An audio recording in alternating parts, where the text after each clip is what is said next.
কোরআনে কারীমের এক পৃষ্ঠার দাম জান্নাতুল ফেরদাউসের চেয়ে বেশি। সূরা ইখলাসের দাম জান্নাতুল ফেরদাউসের চেয়ে বেশি।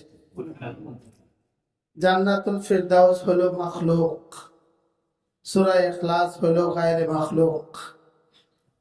জান্নাতুল ফেরদাউস হাদিস, সূরা ইখলাস কাদিম। সূরা ইখলাসের দাম জান্নাতুল ফেরদাউসের চেয়ে বেশি। আল্লাহ কসম, সূরা ফাতিহার দাম জান্নাতুল ফেরদাউসের চেয়ে বেশি।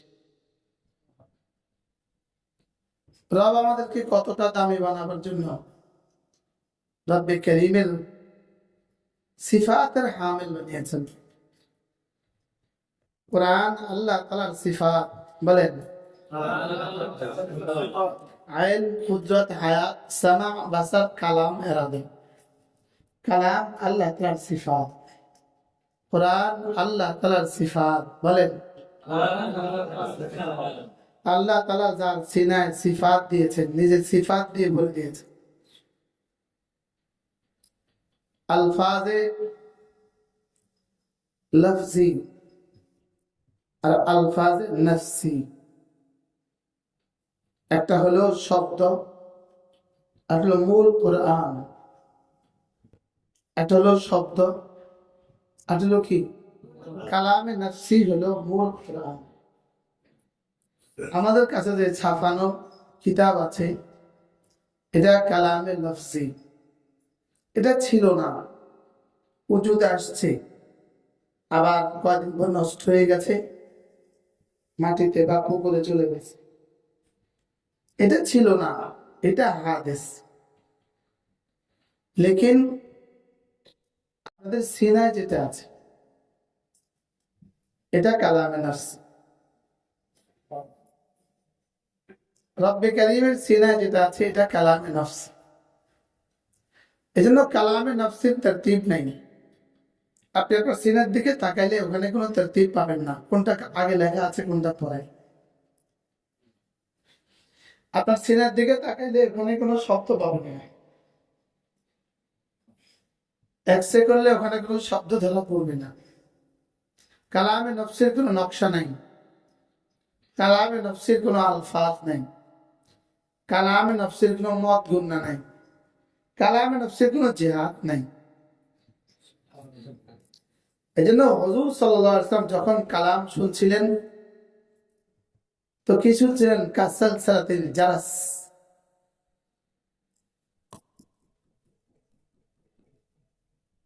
এমন শুনছেন। ঘন্টির আওয়াজ শুনছেন। কি শুনছেন? শুনছেন ঘন্টির আওয়াজ। রব নিজে পড়েছেন, ফাইদা না, আমি যখন পড়ি,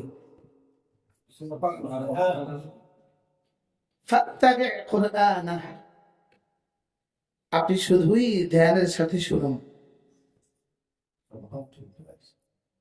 এজন্য কোরআনে কারীম এক হলো কালামে নফসি, আরেকটা কালামে লফজি। কালামে লফজির তালাফুজ হয়, কালামে নফসির তালাফুজ হয় না। কালামে নফসি বুঝাবার জন্য আমরা জিহ্বার মুহতাজ, শোনার জন্য কানের মুহতাজ। লেকিন কালামে নফসির জন্য জিহ্বার মুহতাজ না, কান মুহতাজ না। কালামে নফসি আপনার কলিজায় যেটা আল্লাহ ঢুকিয়ে দিয়েছেন, ওটা কালামে নফসি। এটা কাদিম, এটা কাদিম। তো রব আমাদেরকে কালামে নফসি আর কালামে লফজি দুটো দিয়েছেন। কালামে লফজির অত দাম নাই কালামে নফসির যত দাম, আর কালামে নফসির যত দাম নাই রবের যত দাম। মূলত কালামে লফজি, কালামে নফসি আর রব, বলেন নফসি লফজি ছাড়া নফসি হবে না, আর নফসি ছাড়া লফজির কোনো দাম নেই। দেয়াল ছাড়া আস্তর কি দাম? হ্যাঁ, এবার আস্তর ছাড়া রঙের কি দাম? হ্যাঁ, ঘরের জমিনও এখনো কিনে নাই, উনি ঘরের জন্য দরজার রং কিনছে। মনে হয় বুঝেন না? এই রং কবে রং লাগবে? এই জন্য রব যেন আমাদেরকে হাকিকত নসিব করেন। যে না বুঝে মনে মনে তারে বুঝাবে কোন জন্য?